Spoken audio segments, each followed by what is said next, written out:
Have you ever noticed how the smallest things feel bigger these days? Like waking up a little more groggy than usual, or that stubborn afternoon slump that sneaks in before dinner, or even just feeling a bit foggy, like your brain's moving.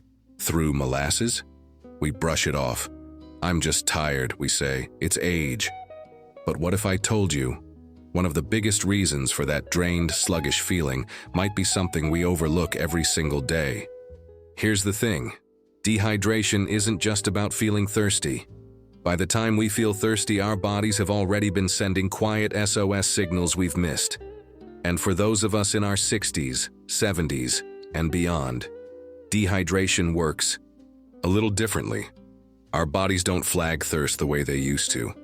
The built-in alarm system, it gets quieter as we age, which means we might be running on low without even knowing it. But here's where it gets tricky, and honestly, a bit frustrating. There are so many myths floating around about hydration that we think we're doing okay, when we're really not. I've talked to so many friends, neighbors, even family who swear they're drinking plenty because of what they've read or been told. But when you peel back those habits, you realize those hydration myths are quietly draining their energy, their focus, and sometimes even their health. Let's talk about the first big myth, and it's one that makes me shake my head every time I hear it. It's this idea that if I'm not sweating, I don't need to drink as much. Oh, how common this one is. Maybe it made sense back when we were younger and running around after kids or clocking miles at work. But in retirement, when daily life is gentler, more relaxed, it's easy to think, I didn't really exert myself today, I'm fine. But here's what doctors are seeing. Even on cooler days, even when you're sitting indoors, your body still loses water. Through your skin, your breath, your digestion. We're constantly losing moisture whether we realize it or not. And that loss doesn't stop just because we didn't break a sweat. In fact, the older we get, the more vulnerable we are to hidden dehydration, the kind that creeps up slowly, subtly, until we're left feeling tired, cranky, and off balance. Have you ever stood up too fast and felt a little dizzy? Or found yourself unusually tired mid-morning even after a full night's sleep? Sometimes it's easy to blame sleep, or blood sugar, or stress. But often, a simple glass of water would have helped more than we imagined. And here's what's powerful. You don't have to chug gallons. Gentle, steady hydration throughout the day makes a world of difference. A glass with breakfast, another mid-morning, a warm herbal tea in the afternoon. It's less about volume and more about consistency. And while we're talking about gentle habits, let me share another myth that's been floating around kitchens and coffee tables for years. The belief that tea and coffee don't count toward hydration. Oh yes, I hear this one a lot. But isn't coffee dehydrating? It's true that caffeine has a mild diuretic effect, but here's what doctors want you to know. Moderate. Tea and coffee still contribute to your daily fluid intake. Unless you're downing cup after cup of super strong brews, your morning coffee is helping more than hurting. So if you've been skipping that cozy cup of tea in the name of hydration, or avoiding coffee because you think it doesn't count, breathe easy. You don't have to cut it out. Just balance it. Pair your coffee with a glass of water nearby. Sip on herbal teas that nourish and hydrate. Little adjustments that honor both your body and your routines.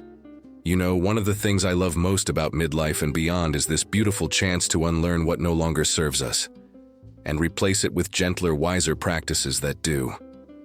Hydration isn't about rigid rules or forcing gallons down our throats. It's about tuning in, listening closer, and giving our bodies what they quietly ask for. And as we start making these small shifts, dispelling old myths, embracing new rhythms, you'll notice something wonderful happening. Your energy holds steadier. Your mind feels clearer, even your skin thanks you with a little more glow. It's amazing how such a simple thing, water, can ripple into so many parts of life. Now that we've started peeling back those hydration myths, let's dive a little deeper into another one I hear all the time. And honestly, it's one that quietly holds so many people back. It's the belief that if I drink too much water, I'll just be running to the bathroom all day. Oh, how relatable this fear is. I've had so many friends, especially women, tell me they purposely cut back on water just so they won't have to make so many trips, especially at night. And I get it. Waking up multiple times to use the bathroom can be frustrating. Having to scan every store or park for the nearest restroom? That's not exactly fun. But here's the catch. Cutting back on water to avoid those trips often makes the issue worse in the long run. Here's what doctors are finding. When we don't drink enough, our urine becomes more concentrated. That concentrated urine irritates the bladder lining, making it feel like we need to go even more often. And more urgently, it's like the very thing we're trying to avoid. We accidentally create by holding back. And what's more, dehydration can actually increase the risk of urinary tract infections. Without enough fluids, bacteria have an easier time multiplying. So while it might feel like we're solving a problem by skipping that glass of water, we could be setting ourselves up for bigger challenges down the line. But don't worry. I'm not saying you need to gulp down a gallon right before bed. Small adjustments go a long way. Try front-loading your fluids earlier in the day, tapering, off in the late afternoon. Sip gradually instead of drinking large amounts at once. And if nighttime trips are still a concern, have an honest conversation with your doctor. Sometimes small tweaks in diet, timing, or pelvic floor exercises can work wonders. Now let's talk about a myth that comes up especially during colder months, or for folks who spend more time indoors. It's the belief that I don't need as much water because I'm not hot. You know what I mean, right?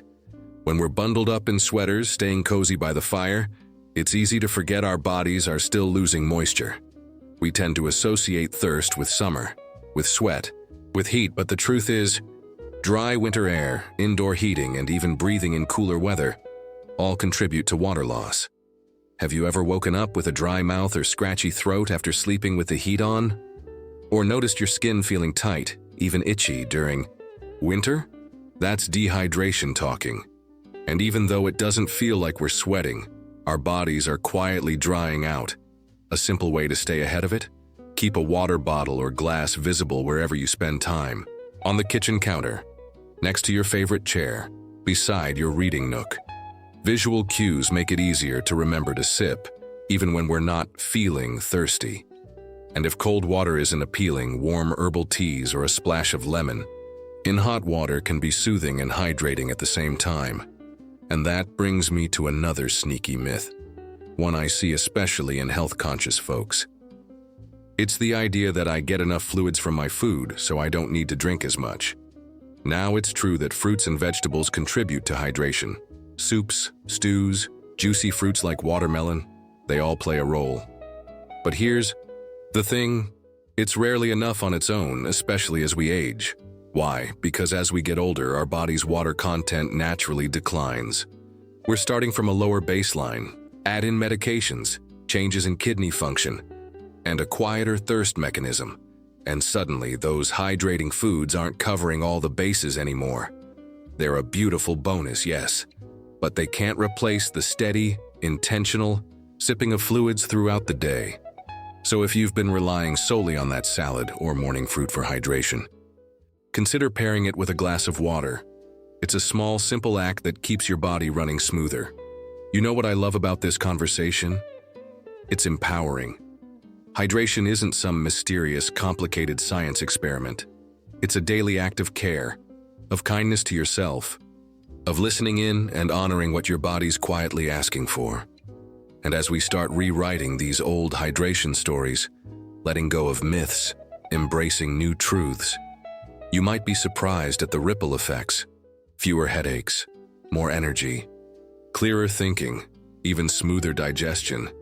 It's amazing how something so gentle, so doable, can have such a powerful impact on how we feel each day. Let's keep going because the next myth? Oh, this one is sneaky.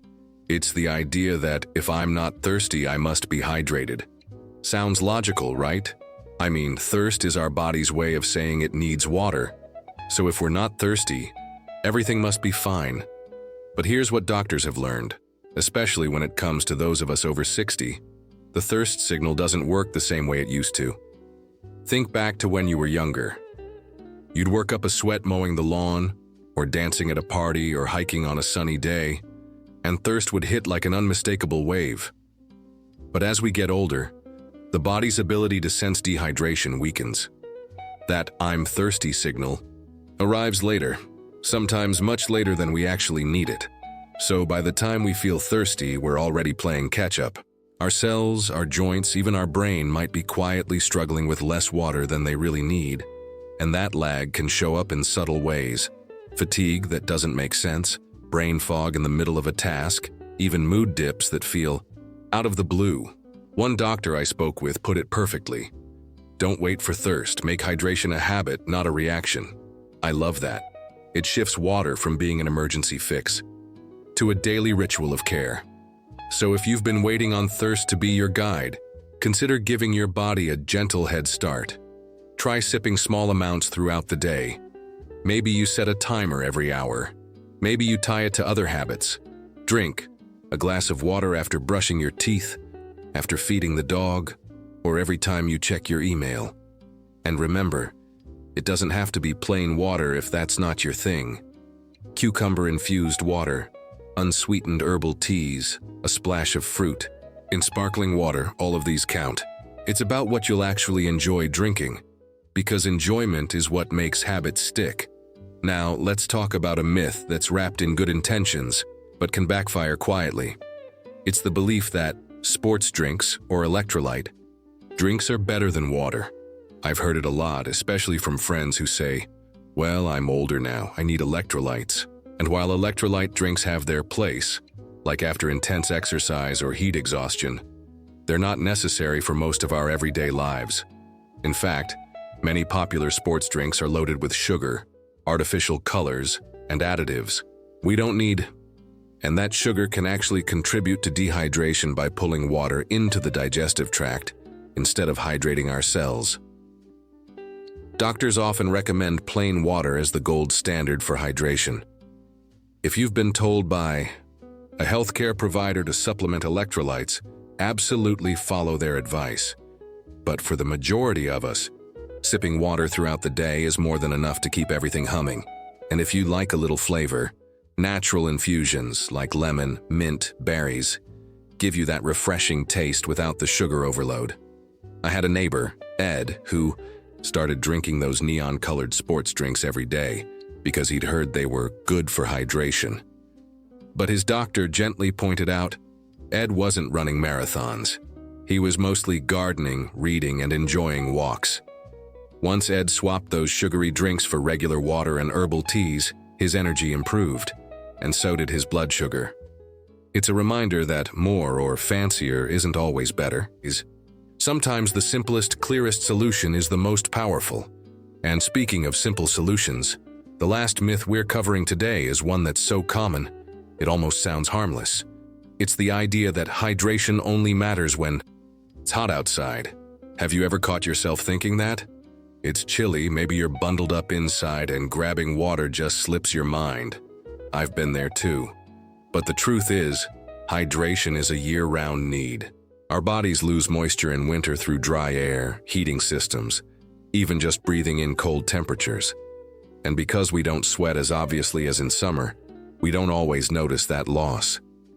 In fact, doctors say dehydration is more common in winter than we realize simply because it hides behind layers of clothing and cozy routines.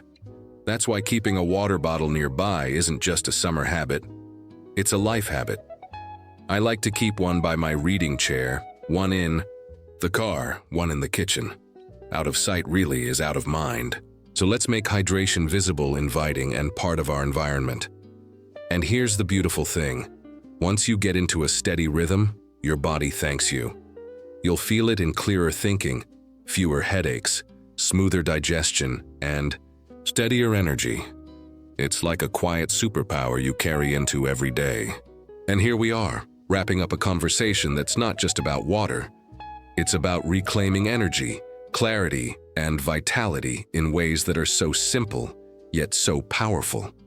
Because when you peel back the layers of these dehydration myths, the idea that thirst is enough, that sports drinks are better, that hydration only matters in summer, you realize something deeper.